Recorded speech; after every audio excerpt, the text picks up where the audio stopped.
Good afternoon, it's Lee Cassidy from Tactile Technology, and we've got our In the Hot Seat session. I've just realised we've kicked it off slightly early, about 30 seconds early, but I'm sure you can all jump on and join us anyway. But we've got Spencer Turner from SKK Interiors joining us, and we're going to see a little bit about his life and also his career and where it's taken him so far. So let's get Spencer in. How are you doing, Spencer? Very well, thank you, Lee. And you? Yeah, I'm doing very well, thank you.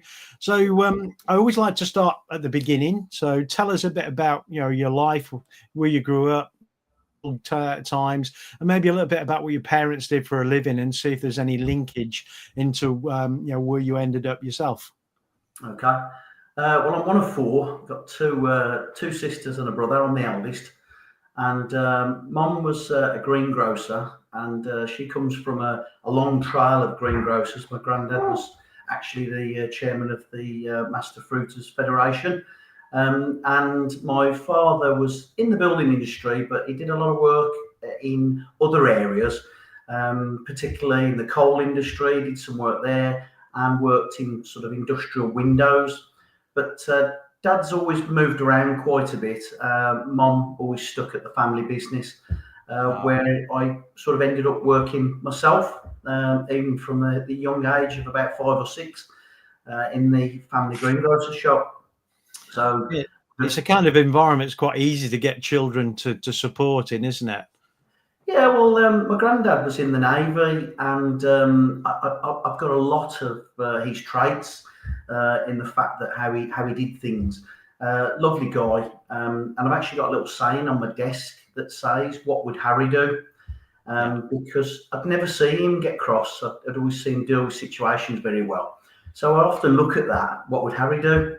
But back to the shop, the greengrocers. From a young age, and a lot of people probably wouldn't know about it now, but we used to have all the fruit stacked. So in front, you had all the apples stacked on like a tissue paper, and all of the potatoes in a special way. Bananas were shown their best face, the pineapples, etc. So from a very young age, it got me sort of doing these little bits of things. Yeah. And obviously, we got the treat of fruit all the time. But it was a fantastic experience. And then as I got older, I ended up working in the storeroom. So I'd be sweeping up and breaking down cardboard.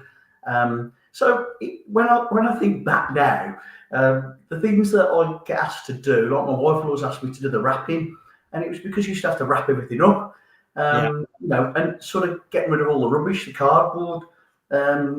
Nicky will throw everything into the bin whole, so there's sort of 10 boxes in there, whereas I'd probably get 100 boxes in there, cutting it all down, breaking it up in a certain way. So it was a great experience doing that. And my other granddad, which is my dad's side, he was a builder. So I was often with him doing things, but not the best of jobs, but obviously because of my age, but I'd be straightening old rusty nails. Granddad had thrown nothing away and waste nothing. So it was that was another good experience. Unfortunately, lost my other grandmother at a young age, so that was quite sad. Didn't get to spend so much time with her. So enjoyed that. So that's when it sort of started. My first school. You got job. a taste for business at an early age, then. Well, I think what I learned was to do things right, and I know people will probably laugh now because it's something I say all the time. How you do anything is how you do everything. Yeah. So, Granddad would teach me to take stuff out of the way and sweep behind it, don't sweep round it, to get into the corners. And I think that is one of the traits that's sort of followed me all the way through now. So if I'm going to do something, I do it right. Granddad as well always taught me about communication, and how important it is. Silly thing like with the number 7, you put a line through it. Maybe with your military background, it's the same. But and zeros we do lines as well, so a 0 from an O.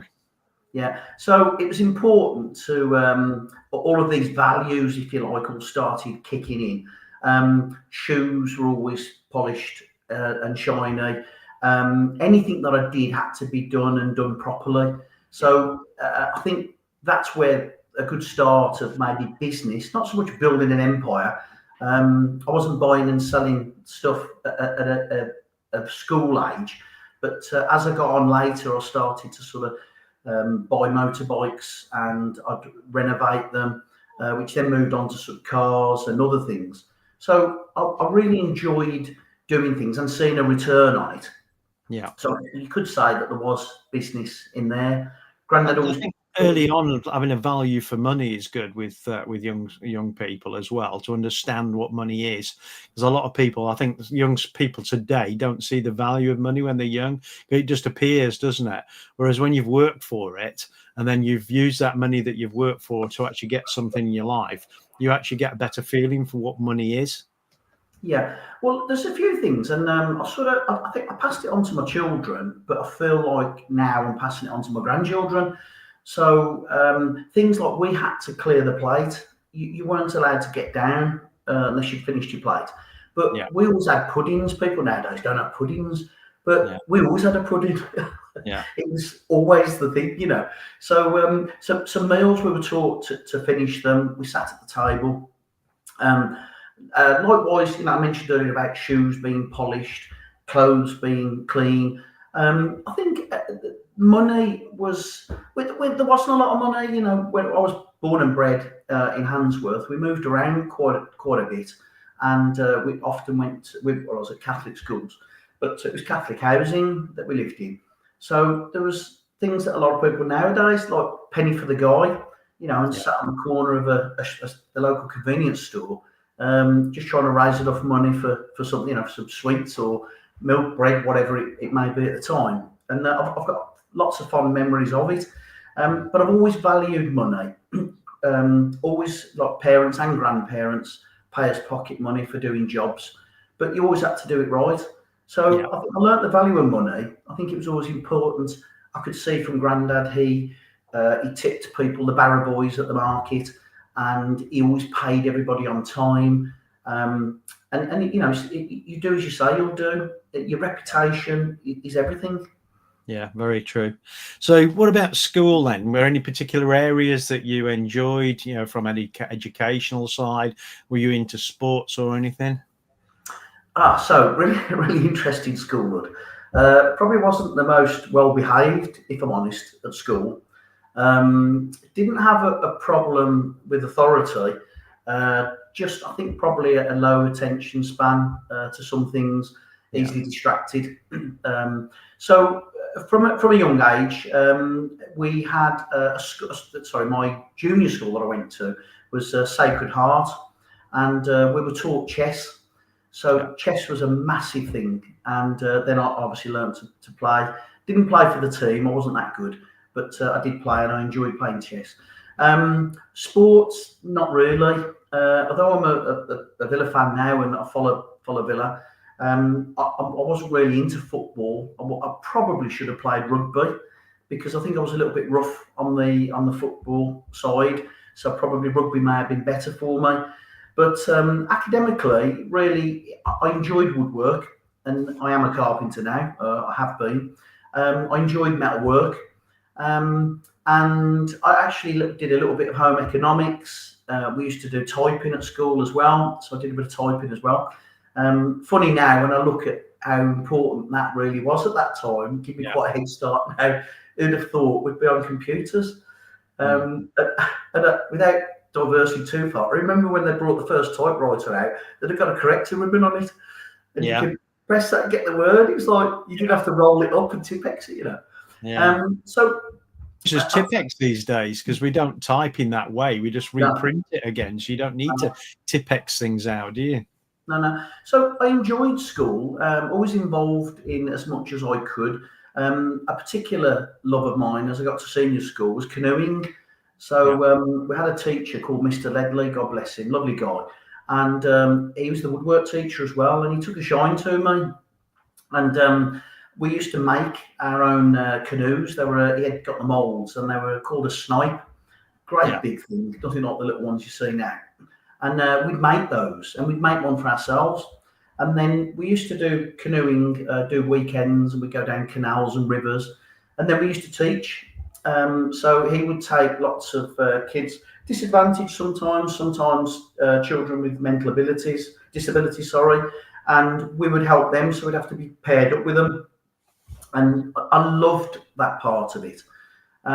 But as far as anything else is concerned, really, I didn't pay a lot of attention to history and other things. Maths, good at maths. Oh, it's Technical always drawing. good to know maths, isn't it? Especially when it comes to money. So we moved on from school then. What was the first job you did? Okay, so well, I had a couple of jobs at school as well. I worked in the jewellery quarter, and I worked in there when I was about 15 to just before 16, actually. Working on the pressing out. I mean, it was funny when I think back. It was 6 or 7 of us in our school uniforms, all on presses. Pumping out these earrings. Went on to soldering. Bearing in mind, a single then was 53p, I think it was. So quite a while ago. But I was still working for Grandad a little bit, going to the shop then, and I started working behind the counter serving. And then my first proper job, I would say, was for a company called Avery Shop Fitters, and I started an apprenticeship. So I got into college, into Brooklyn Tech, and I also got the job with Avery Shop Fitters. But when I spoke to my boss, he sort of taught me into knocking the college on the head and doing the apprenticeship, and said that we'll look after you. You'll get more experience working with good guys, and I did. I worked with a guy, Tommy, Irish guy, fantastic carpenter, and he taught me literally everything that I know, and it was a pleasure to work with him. He treated me like a son, and he always would ask for me to work with him, and I found that I picked it up pretty quickly. And as I mentioned earlier, the things like making tea, sweeping up, no matter what I did, I always did it to the best of my ability and did it properly. So they would ask for me. Some of the other guys would come in and they'd say, "Oh, can I have Spencer?" So at sort of 16, 17, I became quite popular. And it was literally through doing it properly. I know I don't mean to put this upon all youngsters, but a lot of them are on the phones and not really getting stuck in. If I got nothing to do, I'd pick the broom up, start sweeping, empty the toolboxes out, sort the screw trays out. So they never had to tell me, get on with this, get on with that. I was always onto it. Yeah. So you'd be looking for things to occupy your mind, whereas nowadays, youngsters just sit around. I mean, you've got to encourage them, and I don't mean to tar everyone with that brush, because I try really hard when we have apprentices, to encourage them and to ask them to think about what they would think if they'd got somebody doing something for them and they was just stood there. So I try to reverse the roles a little bit, really. But it's a job I absolutely loved. I absolutely loved it.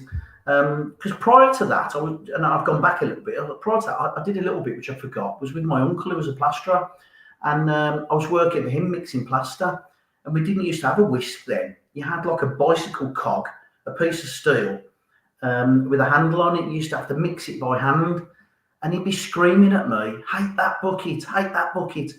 And then it was, tip that out, knock another one up. So when I got the opportunity to do carpentry and shop fitting, it was a lot easier, but it's not the fact that it was easy. It was the fact that I felt like I enjoyed it more, and I had a thirst for the knowledge. And I just seemed to love wood, wanted to get in there and do it. I didn't tell you earlier, when we were at school, most of the kids were making a little pencil box or a cross. I made a 4-drawer cabinet in rosewood with secret mitered dovetails. Now, it wasn't me being so advanced. It was my woodwork teacher that wanted me to do this, and he So just he's took trying to time. get you, encourage you to stretch yourself and do something that really showed what you were capable of. Yeah, I think I showed him a small glimpse of it, and based on that, he decided that he was going to push it that further, and he could see something. He's a school teacher. He'd been there for many years. He obviously saw something in me, as I mentioned, Tommy, the carpenter I work with. So he did, he'd often come out, and I'd been and washed his lunchbox out and cleaned his flask. The screws were all sorted, got a little label in there, 45, well, it was inches then, more really.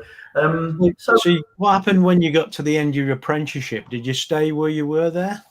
Well, yeah.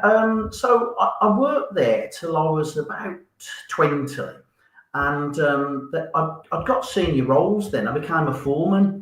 That was a difficult time. I'd got guys there that were 25 to 30 that were under my control, even at 20. So, I was sort of giving them the work to do and running the jobs. And I think it became quite apparent that I was quite capable of doing it to make sure that job got done. I mean, we were never shy with hours. Shop fitting then was used to do 16 to 18 hours.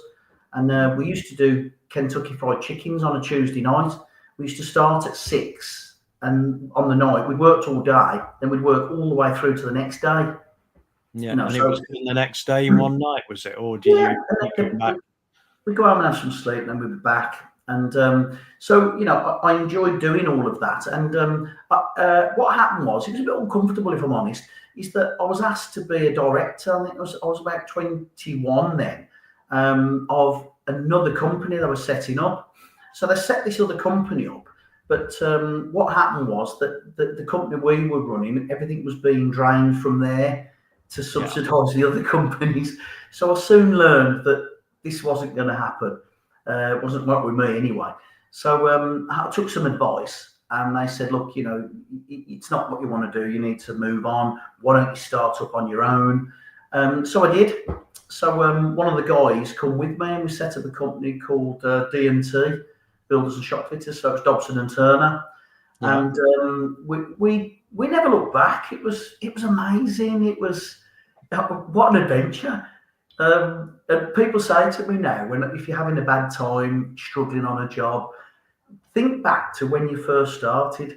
You could literally knock a wall down with your bare hands. You could do anything when you start business. And it's true. Nothing was ever a challenge.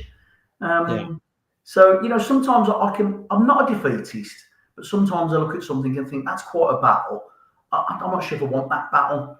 But my daughter, Sarah, who now she's managing director at SKK, and I, in theory, work for Sarah, is that Sarah's got that mentality, let's go at it. Let's smash that wall down with our bare hands. The equipment hasn't turned up. We can do it. And I'm like, oh, can we leave that? So DT, how did that run on for then? Or is that up till quite recently? Or did you... No. So D&T went on for a good 10 years. And every customer that we worked for were expanding. So we used to work for a company called Brandon Tool Hire, and they wanted to expand in the Midlands and locally. So they said to me, can you get more guys? Can you get more vans? And I said, yeah, no problem, I'll sort that out. Then started working for Stars News via another company, and they had 343 supermarkets. And I can go on with several other names, but they were all expanding. So we had to follow suit. So we did, and we expanded. But my business partner didn't really want to go that much further. He'd sort of reached his comfort level. And it's funny. He went on to work for me afterwards for a few years, and then he became a school teacher, which I think is what he was destined to be anyway. It worked out well. But there's been a few company names, and only changed because of the setup of the business at the time and the size that it became. So when I was a subcontractor, I had a company called Spencer Contracts. But it was funny because my daughter Sarah at school, she used to tell people her name was Sarah Contracts. She thought that was her name. But there was Spencer Contracts, and after D&T, it became approved. And we've had quite a journey since, and to where we are sort of today, really. But I've learned a lot. I think if people to ask any advice of me and when growing a business and the growing pains and how to go about it, I feel like I've got that in my kit bag now. And I've had lots and lots of people help me on the way. Some great people, absolutely great people. Oh, good. And so I think that makes a difference, isn't it? People giving the time to it to help you and teach you things is a massive thing, because you can't do these things on your own. No, there's some friends, their fathers. There's a guy, David Waller, and he was at KPMG. And he'd sit me down, talk to me, and look, you want to be doing this, doing that. This is how you should set your business up, and this is how you should market it, name it. And it'd spend hours just sitting there. And I used to do some work for them. We used to do a bit of domestic work at the time, and I'd done some work on their house. And it was brilliant. Another guy that taught me one of my mantras is a guy called Graham Mosdale. He was CEO of Certec, they're now sort of Land Rover, big company. And he always say to me, Spence, one of the things you want to remember is no surprises. That's pretty straightforward. He'd say, no surprises at all. So, well, what do you mean? Don't just surprise me. So, well, if it's a cost, it's a technical modification, it's a delay, whatever it is, no surprises for your customer. He said, you'll find that will serve you well over the years. And it has. So when I talk to somebody, I say to them about a project, excellent communication, no surprises.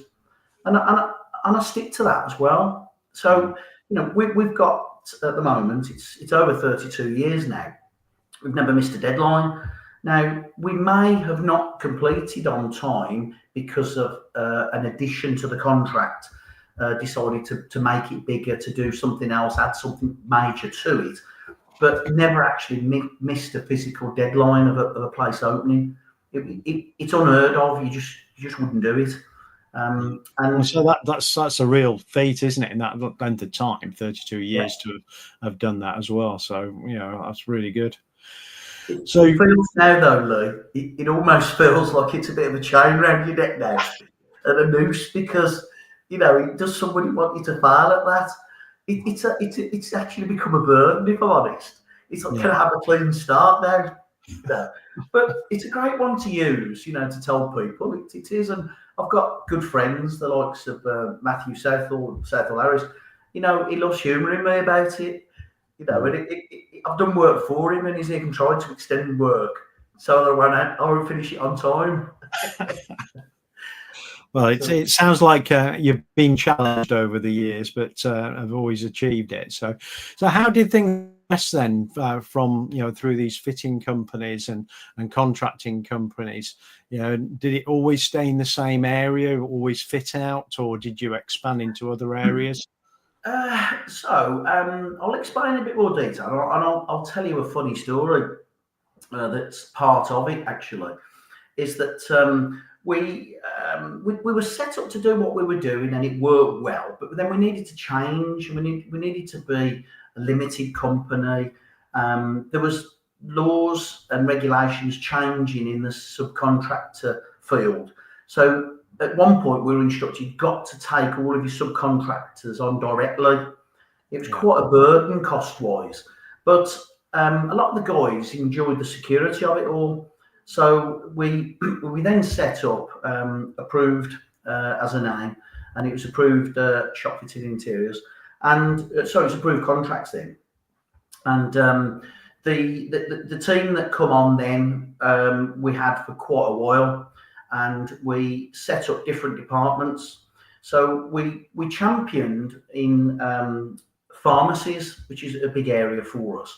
And we worked for Lloyd's Pharmacy. Lloyd's Pharmacy actually asked me if they could come and interview me.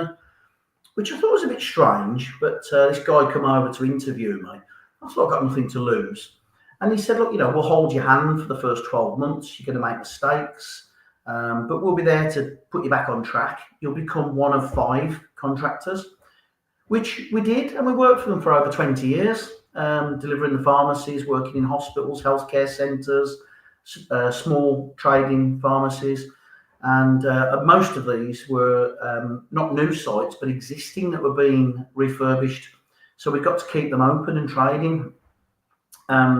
And then we've got the supermarket side, which was like the post offices. I mean, I didn't even know all that was going on at the time with the post office scandal. Yeah.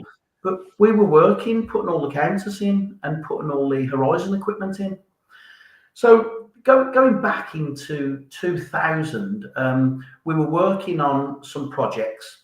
And the joinery company that I'll leave names out of it, but the joinery company that was supplying us went into administration, and we'd got to have the counters. And with Romec, that's obviously the Royal Mail, is that you'd be massively penalised if you had to delay a job, and they had like a 10-week lead time. So this company was in administration, and the counter was in there. So I managed to get the first counter because I knew the guy, and we actually went in and took the counter and had it away. And the administrator got in touch, and I said that, I've got to have this counter. He said, well, you shouldn't have really taken it. And I said, well, I paid for it, which I had. But you can't until it's all sorted out. And I explained to him about the situation that I was in. Anyway, there was another one coming up, and they got that counter as well. And he said to me, you can't come and get this one. Nobody's going to open the doors for you. It's got to stay there. So he said, the only thing you can do is, if you like, you can buy the company. So I had to buy. It was the only way I could do it. I bought the whole company. So I took it all on. There was 7 joiners, 2 sprayers, a couple of labourers. And I took the whole business on and integrated it into ours. So that changed the dynamics of the business then. From being just the fit-out company, we were manufacturing it as well. Yeah. But it was really good. It worked out well. We had, sorry, Liam, just telling me my battery's low there. Just put that in.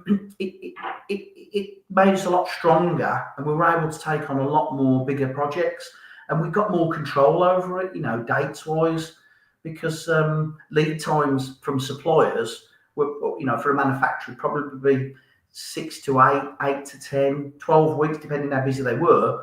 Whereas we could now turn it around very quickly. Because you've got your own in-house skills and team.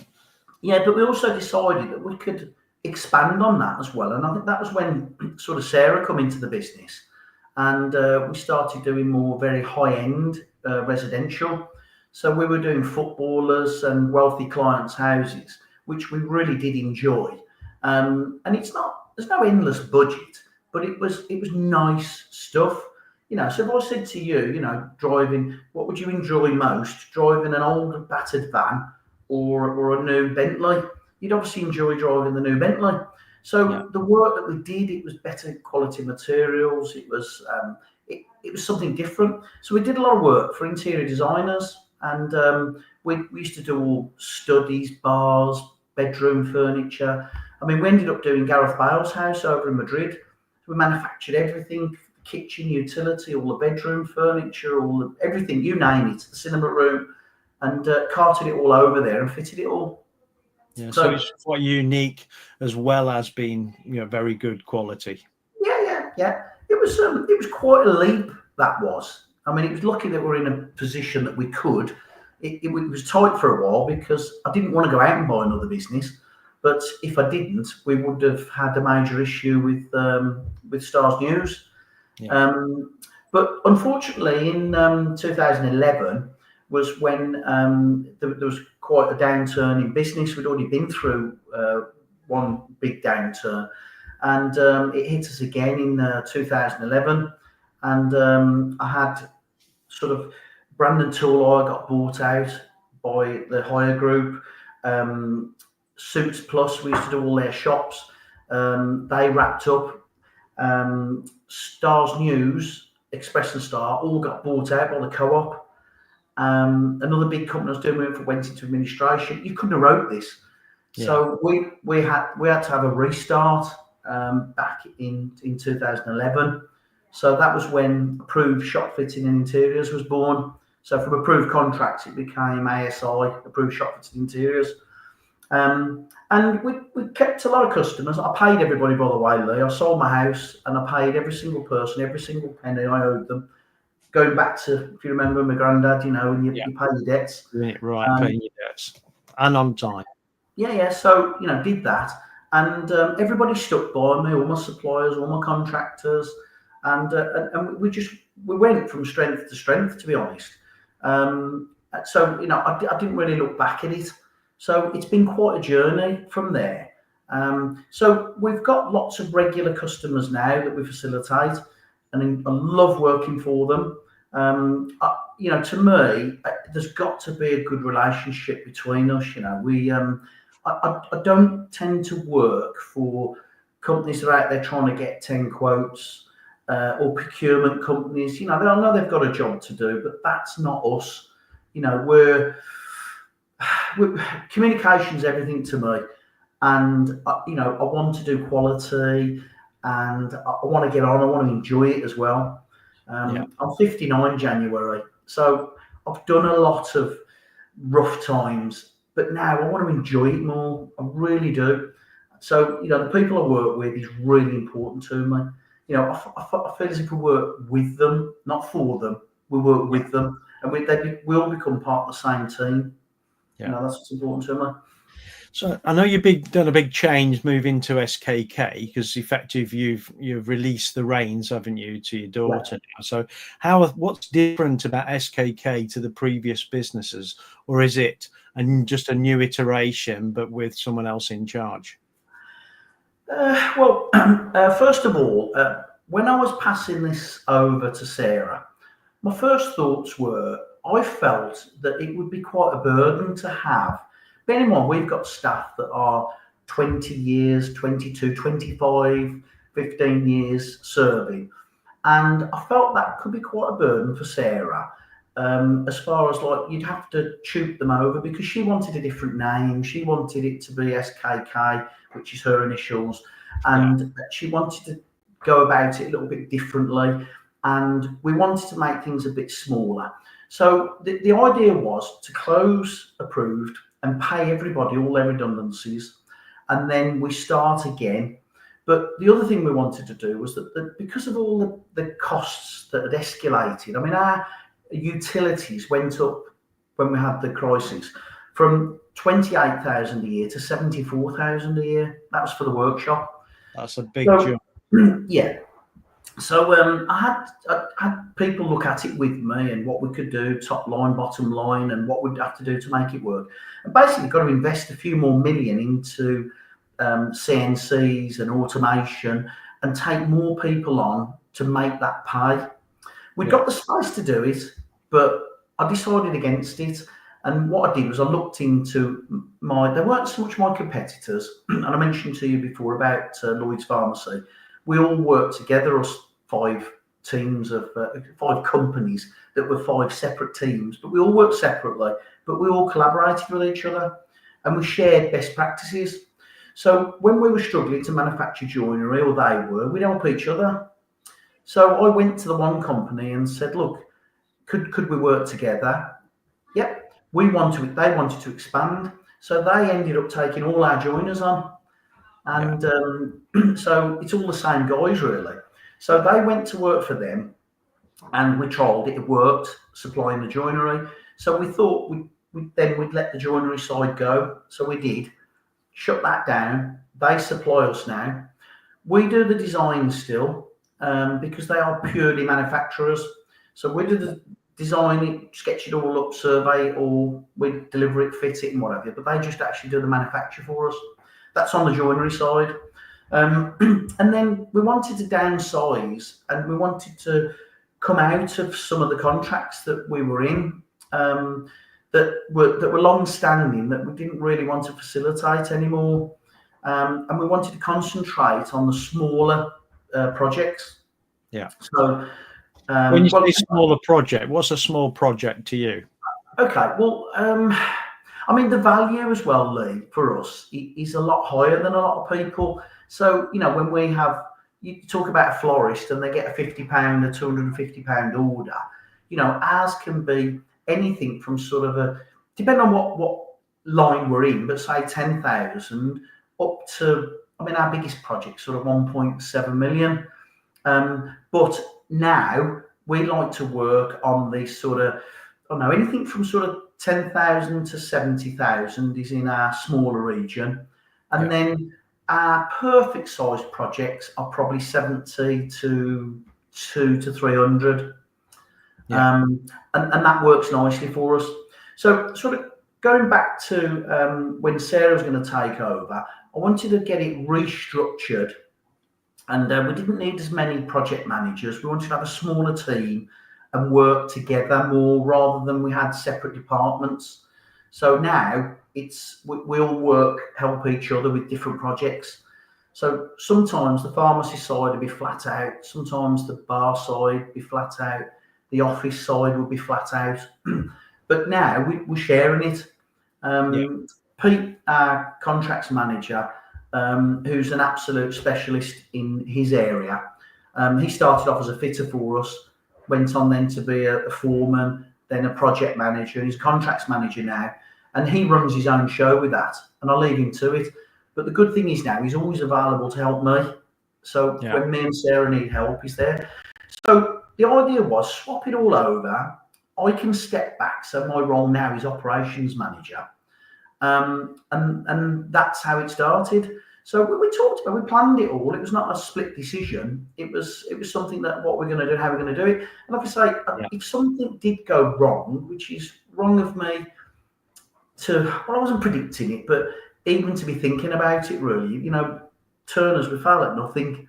It's, we do it. So, but I didn't want her to have that burden of all those people, whereas she got a brand new clean start. So that's how it basically happened, like. And it's been good since. And when was that? When did that change happen? So that was 2 years ago now. I think it's 2 years in March. I think February, March. It'll be 2 years. And What's she been doing since that point then for the last 2 years? Well, here's the next thing. So we get it all started, we get it all sorted, we're swapping over, and then Sarah had a baby. So she worked till the day before she went in for a C-section.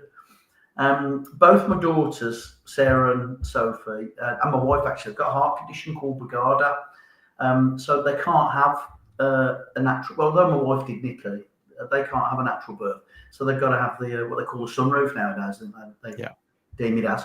But she worked right up to the day before. She was taking samples in for a job to get it done. She didn't have the best pregnancy, but God bless him, Oscar, our youngest grandson, he's been a diamond ever since.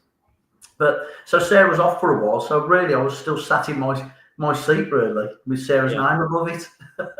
Still running the show. Yeah, but Sarah's back now, and she's back in the seat. And we don't fall out over anything. We have differences of opinions in things, but always for the good of the customer, really. Sarah's got more of a design head on her. I'm a very practical person, so I'll do something that will fit and be suitable for it. Sarah would be more about that looks better. So between us, we get something that looks good and works good. Practical. It's good. So my other daughter Sophie used to work in the business, but she now she's doing well actually. She's got a nail technician business, so she does nails, and she's got my other grandsons. So they're 6 and 4, and there's some talent in there for football and golf, and then say little Oscar. He's 1 next month. It's this month, sorry. This month, so we've got a nice set of customers at the moment, Lee. And what kind of things are you doing then that might be of interest to people? Okay, so we're working for one particular customer, a lady called Asia, who owns a chain called Centenary Lounge, Oh yeah. and they're all in the railway stations, and it comes under the banner of Great Western Railway. So Okay. we've done some work at Moore Street. So you'll see this, Victorian train station, coffee lounge, beautiful joinery, very traditional. Massive big chandelier, light fittings, all dark wood finishes. They do beautiful patisserie and cakes and things. It's beautiful, beautiful thing. Yeah. So How anyway, many tours have you done so far? so we've done there. We've done Solihull. That's one of our recent ones, which is just outside the station on the entrance going in. We've got the inside one to do later. That's been sorted at the moment. We've then got Bicester. We did that one, and Coventry. That one was done recently. And some of these are different. Like the Coventry one said, "Oh no, this one's got to be 1960s." So it's So you not only design it for practicality and use, but also a particular point in time as well. yeah. Well, most of these are listed buildings, and we have to have heritage permission as well as Great Western Railway and Avanti are involved and whatever. There's a lot of people involved in it. So that one was more of a 60s look. So a little bit different. And then we're working at the moment on Taunton, and that's a much bigger one, that is. So that hands over the end of this month. So, I mean, there's an example. I'll tell you why we're suitable for somebody like Asia. She's got a very busy life with looking after all these stores that she's got. And often things will slip, thinking, have I done this? Have I done that? Or I think I've ordered a dishwasher that's gravity fed instead of got a pump. Can you help me out on it? No problem at all. We're there. We'll put a pump on it and we'll sort it out. But on Taunton, we're due to hand over just after the end of the month. Then I got a phone call to say, and followed up by an email, that the coffee place, I think it was Nero, on the opposite platform, are closing down on the 25th for a refurb. Yeah. Could you bring the opening date forward? Leave it with me. Yeah, so they didn't have no coffee on the platform for that period of time. So spoke to the other contractors. Our contractors are as good as our guys. These are nominated. We've worked with them for a long time. Go back to them, guys. What do you think? I'll pull a program together. There's a bit of overlapping, more than we normally would. Can you do it? All of them come back, all cooperated, and we got it done. So we will hand over now a day earlier than even she wanted. So it'll give her time to train up the staff, have a day, get everything stocked up and open for them. So lovely project. Always look forward to the next one. A lot of bespoke joinery in it, flooring, electrics, furniture, really nice stuff. Lovely stuff to do. The other one we work on is for a company called Point S, and they're sort of they're a big buying brand, and lots of small garages, well, some big garages actually, and tyre places buy under their banner because they buy like 1 million tyres, and they will distribute smaller amounts to these. So they've got the buying power. Yeah, so it allows the smaller garages to have the buying power to buy at a better price. Yeah, that's it. So what I've done for them there is that they come to me and said that we want to do a harmonisation program. So it's to put their signage integrated with the customer's signage. And on some of them, they do a fit out. So we do the reception area. So we do the flooring, the counter. We provide all the furniture, lighting, ceilings, decoration. And then we do all the vinyls and graphics. Lovely, lovely projects to do. And the challenge is probably the people that, this is the member. So that the member is maybe all green, and we're coming to them and pointing us saying, right, we're going to be blue now. Yeah. But they're going to get a lot of business from it. So I help to mediate. Point S want all the blue, and they want to keep their own brand and their own colours. And I know, because even me, if somebody come to me and said, right, Travis Perkins, we're going to give you a load of business, but you're going to swap to green. And I've been blue since I've started, and it's my name and all the rest of it. So it's been interesting, and I've got to know these people, and it's been a lovely experience. I still speak to some of them now and again, and they'll say, "I've got a problem with this. Can you help me with it? I know it's not under your jurisdiction, but could you advise me?" So I've really enjoyed doing it. So what do you think SKK brings that's different to people that would work with traditional shop fitters, bar, restaurant, office fit out companies? I know we've heard that piece around the bespoke furniture. That's a big part of what you do. Communications, you said, and also always no surprises was the key one, wasn't it? Yeah, so always on time.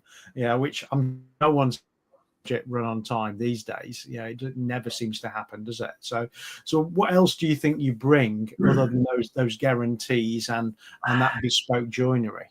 Yeah. Well, I mean, you took quite a few of them there, like, that they are big parts of it. We've got a promise downstairs, and unfortunately, I can't recite them all, but they're all there. There's sort of 10 promises that is what we deliver, if you like. So I like to think that right from the word go, I've got your best interests at heart. So I want your business to be successful. I want you to get the most value for money. So what I bring in there is I bring some passion in there, and practicality. So I'm not afraid to say that wouldn't be the best way to spend your money. Yeah. So I would want quality to go in where it needs to last. So somebody saying to me, "I just want to put a cheap floor in," I'd rather say to them, "Don't put any floor in. Spend your money wisely somewhere else." So I think that I bring my passion.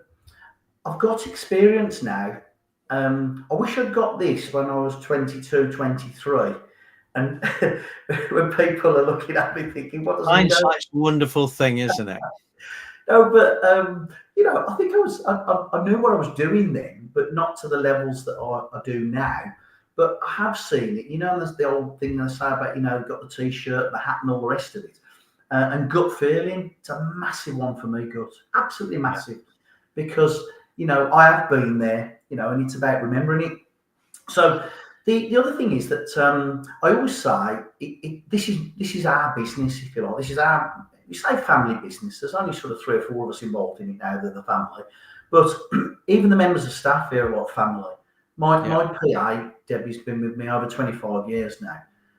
Jane, 23 years. They've all been here a long time. Sarah's been with me since just after she left uni. Which is another story. I must tell you that one, Lee, because it's quite funny. You must remind me, prompt me on that one, I'll tell you. Yeah. Look, Sarah's in there. So I'm contactable. I'm 24/7. Even when I'm on holiday, I don't spoil my holiday, but I'm always there. My customers know that they can get me. They can ring me on an evening. I'll come and see them on a weekend. I don't encourage it, and hopefully it doesn't have to happen very often, but they know that they can. Yeah. I don't mind being challenged on anything. Want to see an invoice for something? I'll show it you. I'm open book all the way. Yeah. Which I think helps a great deal, isn't it, with people? Because sometimes they feel that you might be manipulating the figures, but if you can show the books openly and show how fair you're being about what you're buying something for and what you're selling it on for, makes a massive difference. And we do the same thing with our customers. Yeah. Well, I think, what, you get what you see with us. Yeah. And, we're here, we're established. Okay, now, maybe it looks a bit tough. It's only a couple of years with SKK, and somebody might be thinking they've only been about a couple of years. But, Approved was a massive part of this and still is, and there's nothing hidden. There's nothing, I didn't wrap it up and not pay anybody. I did it properly, settled everything, and just had a clean slate, a clean start. We have another business as well, Lee, which is a decorating business called ADR, and we own 50% of ADR. They're our decorators, and they offer a strength to us as well. They've got great guys. They're just as passionate as us and our fitters, in the work they do. They do more domestic work. They do a lot of hotels and stuff. But they do a lot of domestic work, which, as I mentioned earlier, we don't do a lot of domestic work. We do domestic work for people that we know, but not really. We don't advertise for it. It's not what we do. But they do. They love it. They do loads of it. So I think that with it's us, why go to SKK? I'd say for that reliability, if you have a problem in, 12 months and a day's time, and I feel that that's down to the workmanship, something maybe's come off and it's not right, I wouldn't say, 12 months warranty's up. It'd be, yeah, no problem. And one day is probably a bad example. I mean, I've had somebody come back to me after 2.5 years and say, got an issue with something. Let me have a look at it. And I'm like, debatable actually. I probably, if it was me personally as a carpenter, I would have used this type of fixing. So don't worry, I'll change it for you. Yeah. Oh, well, let me know what it's going to cost. No. And I'd just do it. So I don't know what a lot of people go after company or go to companies, maybe because they're the cheapest. Maybe I buy from people, I do. So if I feel like I get on well with somebody, then I'm okay. I'm not worried about the cost. But what I've got to do is I've got to make sure that my customers are getting value for money. So I mentioned it before as like a bit of an analogy about like an insurance company. So my insurance broker, they get me the best deal for the vans, our liability and everything else. The pensions, Greg gets the best that he can offer to my staff. Well, I do the same for my customer. So I make sure that I use good contractors. We're not electrical contractors. We're not flooring contractors. We don't make roller shutters. But the companies that I use, they're good. And I recommend them highly. So I make sure they get good quality for their money. And I wish, Lee, that we could be judged on the invoice and not the quote. It's never going to happen, obviously. But, I hear stories, that they were this much cheaper, that much cheaper, and afterwards they weren't. It actually cost more, So, and I like to think that people can see, and I know that people can get references on me. They can check us out. We're credit worthy. We've got something here as well. We own our premises. So I think the other thing is having a look at what you've done. I think, that reference, actually going and seeing a site like the Centenary Lounge you've been doing makes, you see the quality of the work. You can see how it's practical as well. So I think they're really good uses as well, aren't they? Yeah, I mean, it's some of the bigger things that we've done. I mean, such as like Free at Last, which that I'm involved in with John Street. We built that centre. A builder went bankrupt, half a million in, and it was another 1.6 to finish it. But we went in and did it. I've got 70 guys on that to get it open for Christmas Day, so that they could serve Christmas dinner. But that's what we're about. And people say, yeah. You ask John. And he'll say, he said they'd do it, I'll do it. The plough at Shenston, that was over £1 million refurb on that place. There was only the walls standing, and we put a new roof on it, and we refurbed it all. People were actually cancelling their Christmas dinners about 3 weeks before, saying there's no way that'll ever be open. But it was. It was open a week early, earlier than it was supposed to. They're done, they're delivered. Centenary Lounge look lovely. There's lots of other projects that look nice. We deliver on it, and the good thing I can say is look back at it. Go and ask Pete at the play. Ask him, what did he think? What major problems did you have? What maintenance issues have you had since it was built? And he'll tell you there's nothing. The only problems that I've had there will have been vandalism.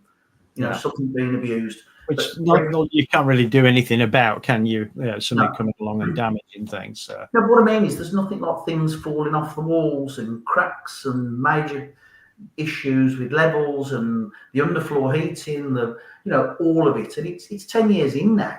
And John will tell you the same at the centre.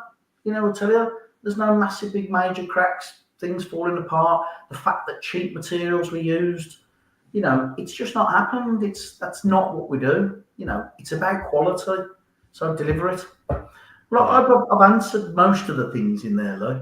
So let's just give people some contact details. So this is the website, SKK Interiors, if you want to go and have a look at what they do and some links to reference and things.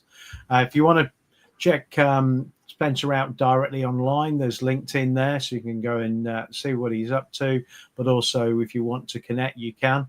But also, if you want to, drop Spencer a line, there's Spencer's email address, so you can contact him directly. But we must finish on the story about Sarah. Then you said there was another thing, another story. Okay. So I've never been forgiven for this. So Sarah was at uni. She was doing design and art and whatever. And she had got an interview to get into Norland Nanny School. So this is down in Bath. Now, anybody knows that Norland nannies, because she's great with kids, absolutely amazing with kids. She's got this thing. She's the one who sits them on the naughty step and talks to them, and they sit there like butter would melt in their mouth and do as they're told. She's got it all under control. We're pulling her hair out. And anyway, Nikki, my wife, couldn't take her to the interview. So she said, you're going to have the day off. You're going to have to take it down there. I can't. It was something to do with a hospital appointment with one of the family. So I said, okay. So I took her down. So I'm there, and I had to actually come out of the interview to take a call off one of my customers. Yeah. Didn't go down very well for starters. But anyway, I'd spoken to Sarah, and I said, it sounds fantastic, all this. I said, but Sarah, I know you. You're me. I said that I can't see you being a nanny in Hush Puppies and this sort of stuff. I said, and what you've got to remember, because you're a party girl, Sarah. I said that when these people are going to put their children to bed, it's you taking them to bed. You're not coming back down into the party afterwards. I said, you're up to bed with them. I said, I see you in Louboutin shoes, not in Hush Puppies. I said, I think you should come on board with us. Anyway, the rest is history, but her mum has never forgiven me because she then said, Dad, I think you're right, So she come to work with me, and I've loved every minute of working with her. And I can honestly say we've never really fell out.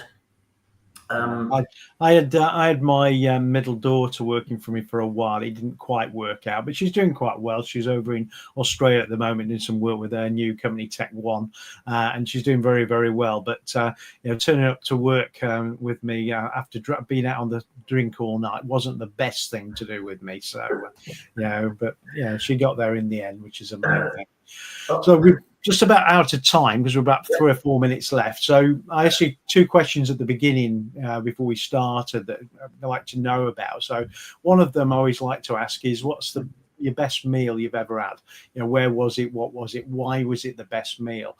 And sometimes it's because of what it was. Sometimes it's because of the location or the venue. But sometimes it's just about what it was about. So it might have been some kind of celebration. So what was yours?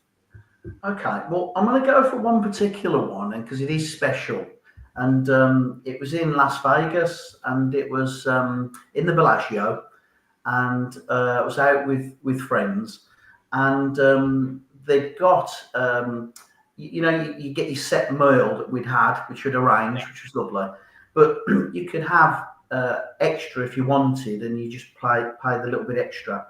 Was the snow crab. Oh yeah, Alaskan snow crab. So I think it was another $200 to add it to your meal. But I just thought, you know what? When am I ever going to get the chance again to have something like this? Yeah, and there as well, and the experience, and outside all them fountains were going.